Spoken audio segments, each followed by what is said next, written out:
ঘোড়ার গাড়ি, বাদ্যযন্ত্র ও ঢাকঢোলের তালে তালে বর্ণাঢ্য শোভাযাত্রা, ব্যানার, ফেস্টুন নিয়ে স্লোগানে স্লোগানে মুখর রাজপথ। মঙ্গলবার জাতীয়তাবাদী স্বেচ্ছাসেবক দলের ৪৫তম প্রতিষ্ঠাবার্ষিকী উপলক্ষে দেশের বিভিন্ন স্থানে ছিল বর্ণিল আয়োজন। জেলা শহরের গুরুত্বপূর্ণ সড়ক প্রদক্ষিণ করে র্যালি, পরে সমাবেশ অনুষ্ঠিত হয়। এতে স্বতঃস্ফূর্ত অংশগ্রহণ করেন সংগঠনটির নেতাকর্মীরা।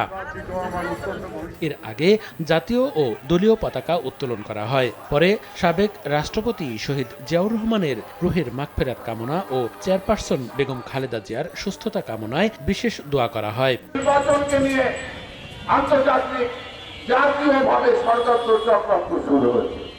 প্রিয় ভাই আমার, আমাদের বক্তব্য আমরা চাই, অবশ্যই ফ্যাসিস্টের বিচার করতে হবে। আমরা চাই, আমরা সংস্কারও চাই, কিন্তু নির্বাচন চাই।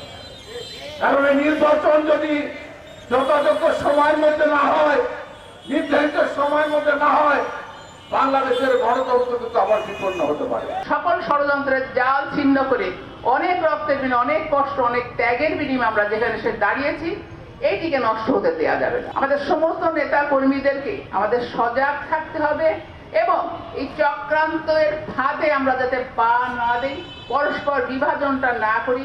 আমাদের একটি মাত্র আদর্শ থাকবে, এই গণতান্ত্রিক যে অভিযাত্রা সেইটি কোনো মতেই ব্যাহত যাতে না হয়। দিবসটি উপলক্ষে পরিষ্কার পরিচ্ছন্নতা কর্মসূচিও পালন করা হয়। মাদারীপুর ঐতিহ্যবাহী শকুনি লেকের পানিতে থাকা ময়লা আবর্জনা পরিষ্কার করেন সংগঠনটির নেতাকর্মীরা।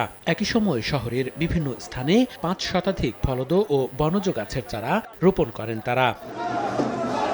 বিভিন্ন দুর্যোগের সময় মানুষের পাশে দাঁড়ানোর কথা চিন্তা করে ১৯৮০ সালের ১৯ আগস্ট জাতীয়তাবাদী স্বেচ্ছাসেবক দল নামে একটি সংগঠন প্রতিষ্ঠা করেন বিএনপির প্রতিষ্ঠাতা শহীদ রাষ্ট্রপতি জিয়াউর রহমান।